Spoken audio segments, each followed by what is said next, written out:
ইসমাঈল আলাইহিস সালাতু ওয়াস সালাম যখন 12 বছরের উপনীত হয়ে গেল, আল্লাহ তাআলা আবার পরীক্ষা করলেন, পয়গম্বর যাও যাও, তোমার সন্তান, তোমার প্রিয় বস্তুকে আমি আল্লাহর রাস্তায় কুরবানি করো।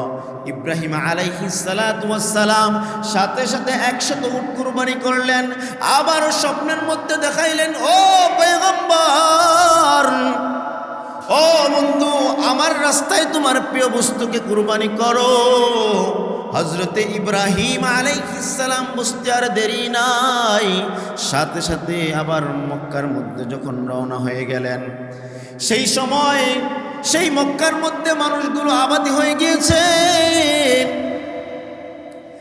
পাড়ার ছেলেদেরকে ডাক দিয়া বললেন, তোমরা কি ইসমাঈল নামে কোনো সন্তানকে চিনো? বলে চিনি। সেই ছেলেটা খুব শান্ত এবং ভালো মানুষ, ভদ্র সন্তান, মানুষের সাথে কোনো কথা বলে না, কোনো ছেলের সাথে কোনো ছেলেদের সাথে মিলিত হয় না। ওই যে ইসমাঈলের ঘর, বহুদিন পরে সন্তানের সাথে বাবার সাক্ষাৎ, সন্তানও বাবাকে চিনে না, বাবাও সন্তানকে চিনে না। ইব্রাহিম আলাইহিস সালাতু ওয়াস সালাম সন্তানকে দেখে বললেন, বাবা আসো, আমি তোমার বাবা ইব্রাহিম। সুবহানাল্লাহ। বহুদিন পরে যখন বাবার সাথে সাক্ষাৎ হয়ে গেল, সাক্ষাৎ হওয়ার পর হযরতে হাজরা আলাইহিস সালাতু ওয়াস সালাম ডাক দিয়া বললেন, ইসমাঈল, এটা হলো তোমার বাবা, তোমার বাবার কোলে যাও। ইব্রাহিম আলাইহিস সালাতু ওয়াস সালাম বিবিকে ডাক দিয়া বললেন, বিবি, আমার সন্তান ইসমাঈলকে সাজিয়ে দাও। আমার সন্তানকে নিয়ে আজকে আমি বড় জায়গার বড় একটা মেহমানখানায় দাওয়াত খাওয়ার জন্য যাব। ইসমাঈল আলাইহিস সালাতু ওয়াস সালাম তৈরি হয়ে গেলেন, বাবার সাথে দাওয়াতখানায় যাবে, বাবার সাথে দাওয়াতের মধ্যে যাবে। সেই মিনা উপত্যকায় যখন গেলেন, শয়তান তখন ওয়াসওয়াসা দিতে লাগলো, ইসমাঈল, জানোনি তোমার বাবা তোমাকে কেন এই জায়গার মধ্যে নিয়ে আসছে? আলহামদুলিল্লাহ, মহান আল্লাহ তাআলার দরবারে অসংখ্য অগণিত শুকরিয়া যে মহান রব্বুল আলামিন আপনাকে আমাকে দয়া করে, মোহাব্বত করে, ভালোবেসে পবিত্র জুমার দিন আল্লাহর ঘর মসজিদে বসবার মতো তৌফিক দান করেছেন। আপনার মতো আমার মতো অসংখ্য মানুষ যারা নাকি দুনিয়াবি কাজের মধ্যে অনেকে ব্যস্ত আছে, কিন্তু মহান আল্লাহ তাআলা আপনাকে আমাকে পৃথিবীর সব কাজ থেকে ফারিক করে মহান আল্লাহ তাআলার সান্নিধ্য পাওয়ার জন্য, তার হুকুম আহকাম বিধিবিধান মানার জন্য পবিত্র জুমার দিন আল্লাহর ঘর মসজিদে বসবার তৌফিক দান করেছেন। এজন্য কালিমাতুশ শুকর আদায় করি, আলহামদুলিল্লাহ। আলহামদুলিল্লাহ এই শব্দটি তাফসিরে বাইদবের মধ্যে উল্লেখ আছে। যদি কোনো মুসলমান মুমিন ব্যক্তি একবার আলহামদুলিল্লাহ বলে, আলহামদুলিল্লাহ এই শব্দটি লেখার জন্য 8টি অক্ষরের প্রয়োজন। কোনো মুসলমান মুমিন বান্দা যখন একবার আলহামদুলিল্লাহ বলবে, আমার আল্লাহ তাআলা ওই বান্দার জন্য জান্নাতের 8টি দরজা করে দেবে। সুবহানাল্লাহ।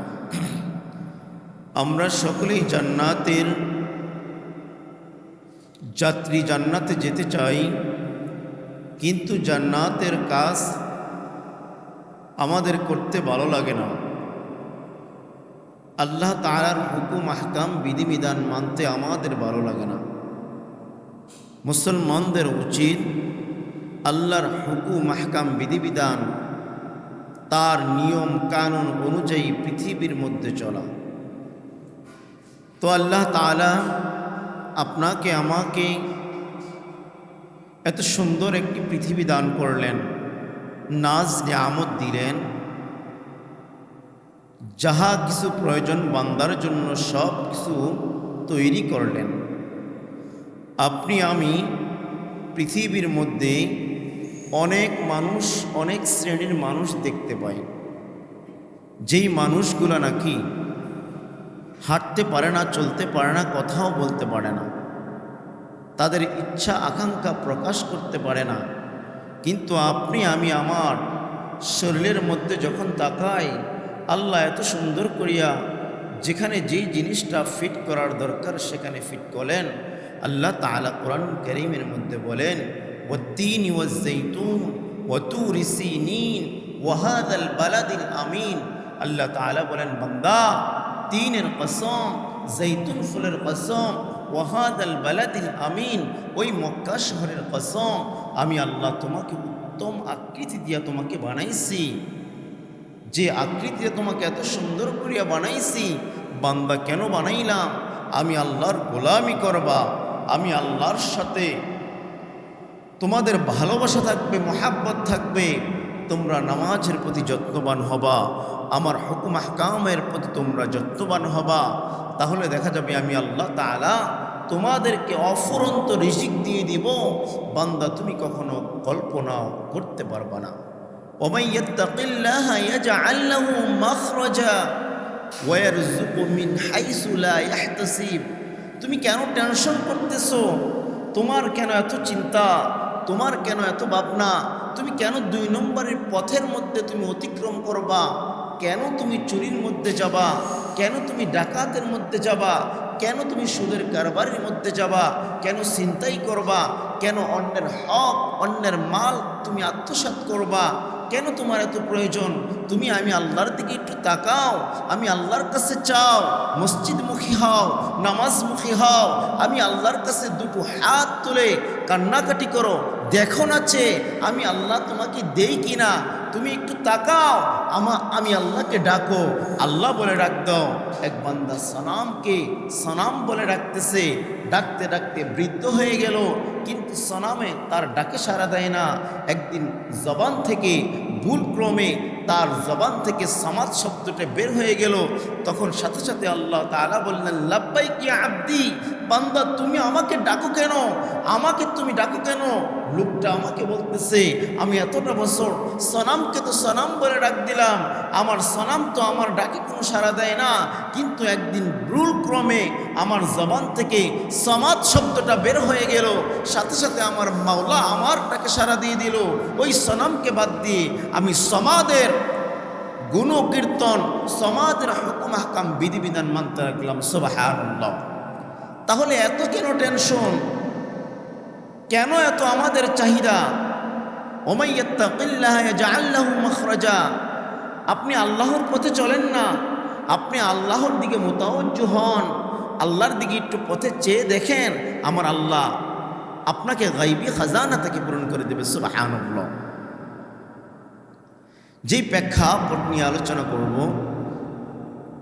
যেহেতু সামনে কুরবানি, ঈদ, ঈদুল আজহা, সেই প্রেক্ষাপট নিয়ে আলোচনা করব। আল্লাহ তাআলা আমাদেরকে শোনার, একদম বুঝবার এবং আমল করার তৌফিক দান করুন। সবাই বলি আমিন। এই কুরবানির ইতিহাস, হযরতে আদম আলাইহিস সালাতু ওয়াস সালাম যখন পৃথিবীর মধ্যে আসলেন, হযরতে হাওয়া আলাইহিস সালাতু ওয়াস সালাম যখন মানুষ এর প্রজন্ম, মানুষের জন্ম বিস্তার লাভ করতে লাগলো, সেই প্রথা অনুযায়ী তাদের সেই অবস্থার মধ্যে যখন মানুষ জন্মগ্রহণ করত, তো ওই অবস্থায় বিবাহর বৈধতা ছিল এমনটা, যেই বছরে যেই ভাইয়ের সাথে একই ভাই জন্মগ্রহণ করবে, যেই বোন একই বোন, যমজ বোন জন্মগ্রহণ করবে, এক ভাই এক বোন, তাহলে পরবর্তী বছরের ওই ভাইয়ের সাথে ওই বোনের বিবাহ দিবে। এটাই ছিল আল্লাহর হুকুম, শরীয়তের বিধান। এবং যুগে যুগে তার পরিবর্তন হয়ে তখন সেই অবস্থার মধ্যে অন্য কোনো বিকল্প কোনো মানুষ ছিল না, তাই আল্লাহর বিধান অনুযায়ী এটাই বাস্তবতা ছিল, এটাই হালাল ছিল, বৈধতা ছিল। ঠিক তেমনিভাবে যখন হজরতে আদম আলাইহিস সালাতু ওয়াস সালাম এর একজন সন্তান হলো, একজনের নাম হলো হাবিল, আরেকজনের নাম হলো কাবিল। হাবিলের সহোদর বোন যখন তার পরমা সুন্দরী ছিল এবং কাবিলের সাথে যেই বোন জন্মগ্রহণ করলো, পৃথিবীর মধ্যে আসলো, সে ছিল একবারে কালো কুসরি। কিন্তু হাবিল তা মানতে রাজি না যে আমার সাথে আমার বোন জন্মগ্রহণ করলেন, আমি আমার সেই বোনকে বিবাহ করব। তখন আদম আলাইহিস সালাতু ওয়াস সালাম বললেন, তোমরা তাহলে কুরবানি করো, যার কুরবানি কবুল করা হবে সে তার সহোদর বোন পরমা সুন্দরীকে সে বিবাহ করবে। তো সেই জামানার মধ্যে কুরবানির প্রচলন ছিল এইভাবে যে যার শস্য এবং যার খাবারগুলো, খাদ্যগুলো আগুনে পুড়িয়ে ফেলবে তারটা কবুল হয়ে যাবে।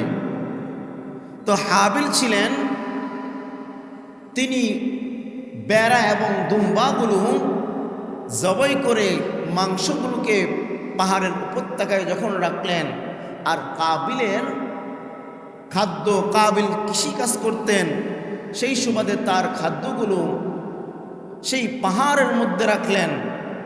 তখনকার কুরবানির কবুলাইয়াত ছিল যার এই কুরবানির মাংস এবং খাদ্যগুলো আসমান থেকে আগুন এসে পুড়িয়ে ফেলবে তারটাই কবুল হয়ে যাবে। কিন্তু বর্তমানে দেখা যায় আমরা তো কুরবানি দেই, লা ইয়ানালুল্লাহা লুহুমুহা ওয়ালা দিমাউহা ওয়ালাকিন ইয়ানালুহুত তাকওয়া মিনকুম। লক্ষ কোটি কোটি দেখা যায় আমরা খরচ করি কুরবানির বিনিময়ে, কিন্তু আমাদের অন্তরের অবস্থা তো ভিন্নতা দেখা যায়। আমরা তো কুরবানি করি মানুষকে দেখানোর জন্য, মানুষকে বোঝাবার জন্য যে আমি এত টাকা দিয়ে কুরবানি দিলাম, কিন্তু আপনার অন্তরের অবস্থা তো আমার আল্লাহ তাআলা দেখেন। এই কুরবানি কখনো আল্লাহর দরবারে কবুল হবে না। এবং দেখা যায় আপনি কুরবানি দিলেন, এই কুরবানি দেওয়ার পরে আপনার কুরবানি আপনার এলাকার পার্শ্ববর্তী এলাকার নিজের ভাই, চাচাতো ভাই, মামাতো ভাই, গরিব মিসকিনদের আপনি নিজেই ভোগ করলেন, তাদেরকে দিলেন না। কিন্তু আমার আল্লাহ তাআলা তো দেখেন। এই জন্য আল্লাহ তাআলা বলেন, লা ইয়ানালুল্লাহা লুহুমুহা ওয়ালা দিমাউহা ওয়ালাকিন ইয়ানালুহুত তাকওয়া মিনকুম।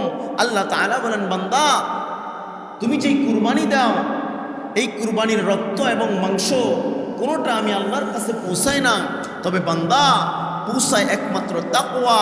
তোমার অন্তরে কি চায়, তোমার অন্তরের কি চাহিদা, তোমার অন্তরের কি জ্বালা, আমি আল্লাহ সেটা দেখতে চাই। তুমি কি জন্য কুরবানি দাও? এই কুরবানি কোথা থেকে আসলো? মিল্লাতা আবিকুম ইব্রাহিম ওয়া সাম্মাকুমুল মুসলিমিন। আমাদের আদি জাতিপিতা হযরত ইব্রাহিম আলাইহিস সালাতু ওয়াস সালাম, হযরত ইব্রাহিম আলাইহিস সালাতু ওয়াস সালাম কে আল্লাহ তাআলা অনেক পরীক্ষা করলেন, কঠিন কঠিন পরীক্ষা করলেন। হযরত ইব্রাহিম আলাইহিস সালাতু ওয়াস সালাম তিনি যখন প্রায় ৮৬ বছর উপনীত হয়ে গেল, তার কোনো সন্তান নাই। হযরত সারা আলাইহিস সালাতু ওয়াস সালাম, সারার খাদেম ছিলেন হযরত হাজরা আলাইহিস সালাতু ওয়াস সালাম। সারা আলাইহিস সালাতু ওয়াস সালাম বলতে লাগলেন, ওগো আল্লাহর নবী, আপনি হাজেরাকে বিবাহ করেন। হাজেরাকে যদি আপনি বিবাহ করেন, দেখা যাবে হাজেরার মাধ্যমে একজন সন্তান আমাদের পরিবারের মধ্যে আসবে। তো হাজরা আলাইহিস সালাতু ওয়াস সালাম এর গর্ভে সন্তান আসবে। হযরতে ইব্রাহিম আলাইহিস সালাতু ওয়াস সালাম প্রায় ৮৬ বছর উপনীত হয়ে গেল, বৃদ্ধ অবস্থায়। যার সন্তান নাই সে বুঝে সন্তানের ব্যথা, যার মেয়ে নাই সে বুঝে মেয়ের ব্যথা।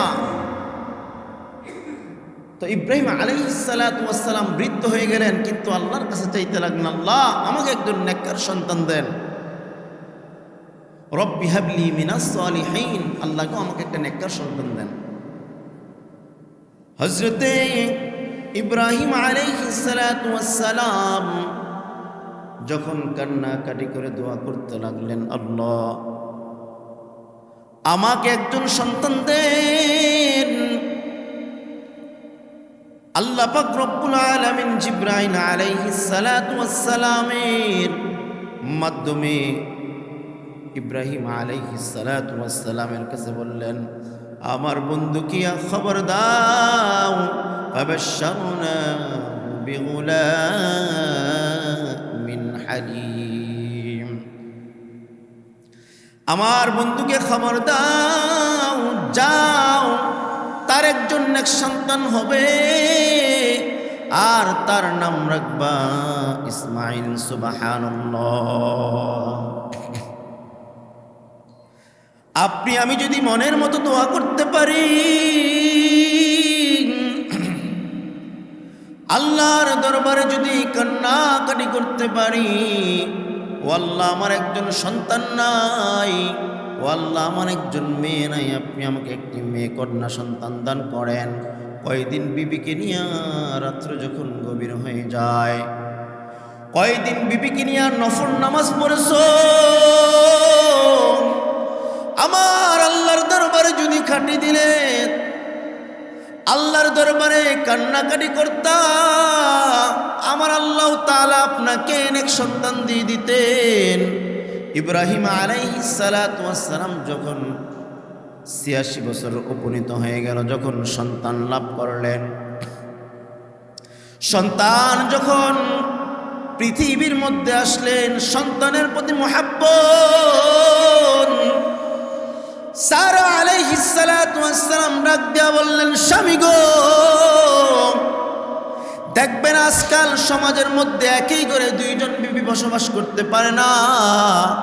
সারা আলাইহিস সালাতু ওয়াস সালাম হযরতে ইব্রাহিম আলাইহিস সালাতু ওয়াস সালামকে বললেন, যাও তোমার বিবি হাজেরাকে, তোমার সন্তান ইসমাইলকে মরুভূমির মধ্যে রেখে আসো। এটাই ছিল আল্লাহ তাআলার বিধান।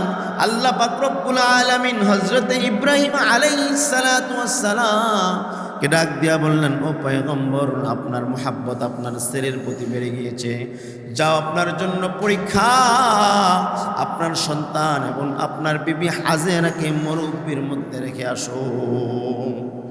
দেখবেন বৃদ্ধকাল যার সন্তান নাই, যদি একটা সন্তান হয় পৃথিবীর মধ্যে আসে, তার প্রতি আদর যত্ন বেড়ে যায় না? অনেকটাই বেড়ে যায়। দেখবেন যার একটা সন্তান, দেখবেন সন্তানকে কিছু বলে না, সন্তানের চাহিদা, সন্তানের আকাঙ্ক্ষা, সন্তানের যেটাই লাগুক না কেন, বাবা সর্বোচ্চ চেষ্টা করে সন্তানের চাহিদা পূরণ করার জন্য। কারণ সন্তান তো একটা, কিছু করলেও সন্তানকে আঘাত করে না, শাসন করে না।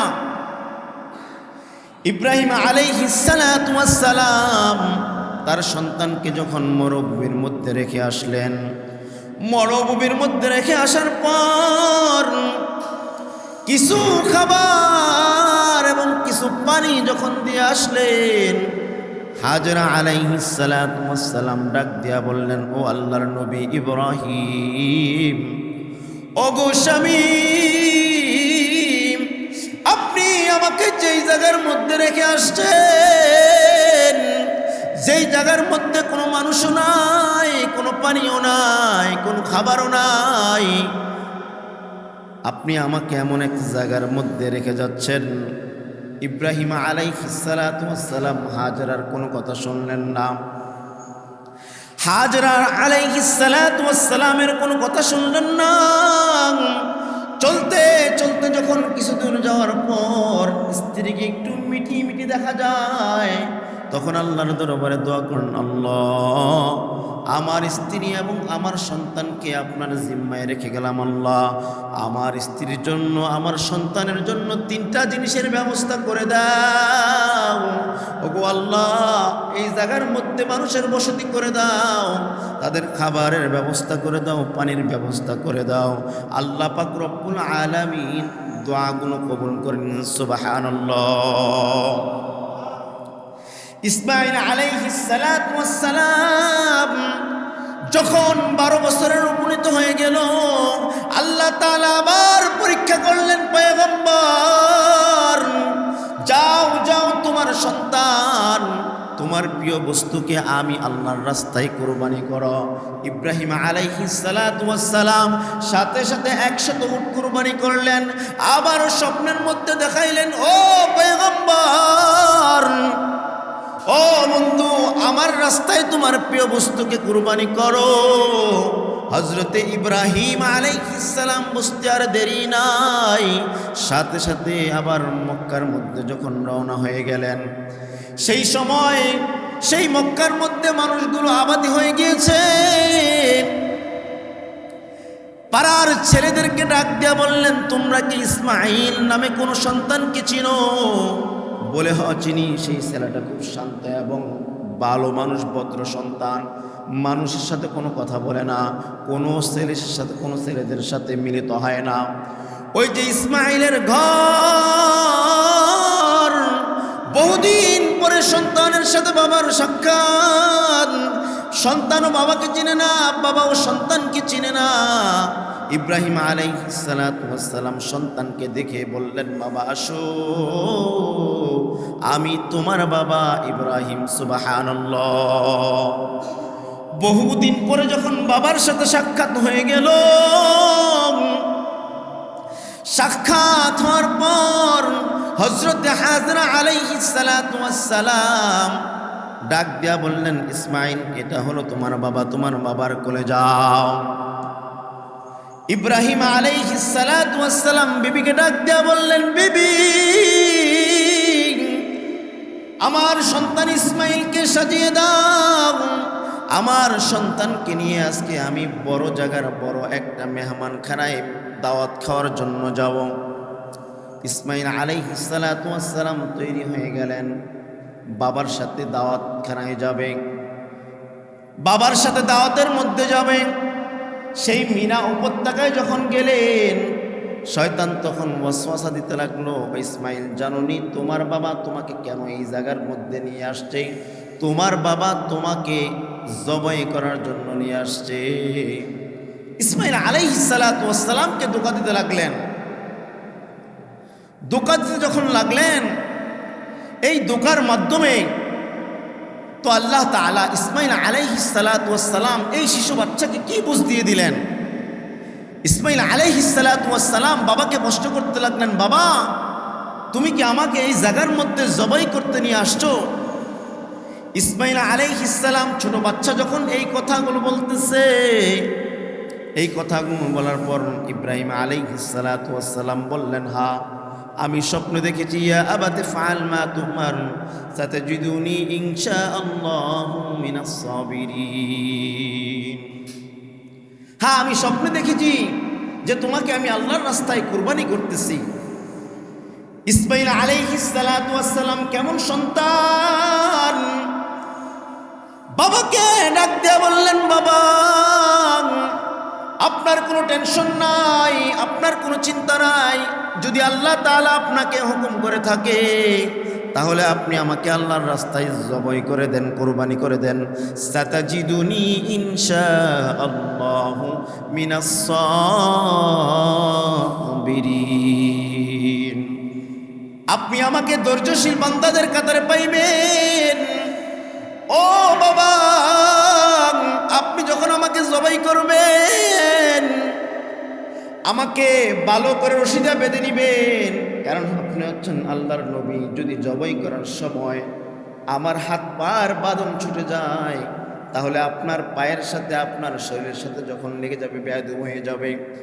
ও বাবা, আপনি আমাকে যখন জবাই দিবেন, এই জবাইয়ের সময় ছুরিটাকে একটু ভালো করে দাঁড় দিয়ে নিবেন, কারণ আপনারও মায়া লেগে যাবে, বাবা আমারও কষ্ট লাগবে, এই জন্য ভালো করে জবাই দিবেন। ওগো বাবা, আমাকে যখন জবাই দিবেন আপনার চোখগুলা ভালো করে বেঁধে দিবেন, কারণ আপনারও মায়া লেগে যাবে। আপনারও মায়া লেগে যাবে। আমাকে কাত করে শুয়েবেন যাতে করে আপনার চেহারাটা আমার চেহারার সাথে লেগে না যায়, আপনার মায়া লাগবে। ফেরেশতারা কান্নাকাটি করতে লাগলেন, জিবরাইল আলাইহিস সালাতু ওয়াস সালাম কান্নাকাটি করতে লাগলেন। কি উপায় হবে? আল্লাহ পাক রব্বুল আলামিন ডাক দিয়া বললেন, ও সূরি সাবধান, ইসমাঈলের একটা পশমও তুমি কাটতে পারবে না। সুবহানাল্লাহ। আল্লাহ পাক রব্বুল আলামিন জিবরাইল আলাইহিস সালাতু ওয়াস সালামকে ডাক দিয়া বললেন, জিবরাইল যাও, জান্নাত থেকে একটা দুম্বা নিয়ে যাও, ইসমাইলকে সরিয়ে দিয়ে ইসমাইলের জায়গার মধ্যে এই দুম্বাকে শুয়ে দাও। জিবরাইল আলাইহিস সালাতু ওয়াস সালাম বলতে লাগলেন, আল্লাহু আকবার, আল্লাহু আকবার। ফেরেশতারা ডাক দিয়া বলেন, ওয়ালিল্লাহিল হামদ। যখন কুরবানি হয়ে গেল, আল্লাহ পাক রব্বুল আলামিন ওই কুরবানি কবুল করলেন। এই জন্য মুসলিম জাতির জন্য কুরবানি ওয়াজিব হয়ে গেছে। সুবহানাল্লাহ। কেমন সন্তানকে আল্লাহ তাআলা বুঝ দিয়েছেন। আর আজকাল সমাজের মধ্যে আমরাও সন্তান লালিত পালিত করি। সন্তানকে যখন আমরা একটা কথা বলি, সন্তান আমাদেরকে দুটা কথা শুনিয়ে দেয়। কিন্তু বাবা এবং সন্তানের পরীক্ষা আল্লাহ তাআলা কেমন করলেন? যখন সন্তানকে বললেন, সন্তান আমি তো স্বপ্নে দেখেছি যে তোমাকে আমি কুরবানি করব, সন্তান সাথে সাথে বাবাকে এমন কিছু কথা বললেন যে বাবা তুমি আমাকে তো কুরবানি করবা, এমন কিছু কাজ করবা যাতে করে তোমার মায়া লেগে না যায়, আমাকে কাঁধ করে শুয়ে দিও, বাবা তুমি ধৈর্য ধারণ করো, আমাকে তুমি জান্নাতের মধ্যে পেয়ে যাবে। সুবহানাল্লাহ। আল্লাহ পাক রব্বুল আলামিন আমাদেরকে এই কথাগুলোর উপর আমল করার তৌফিক দান করুন।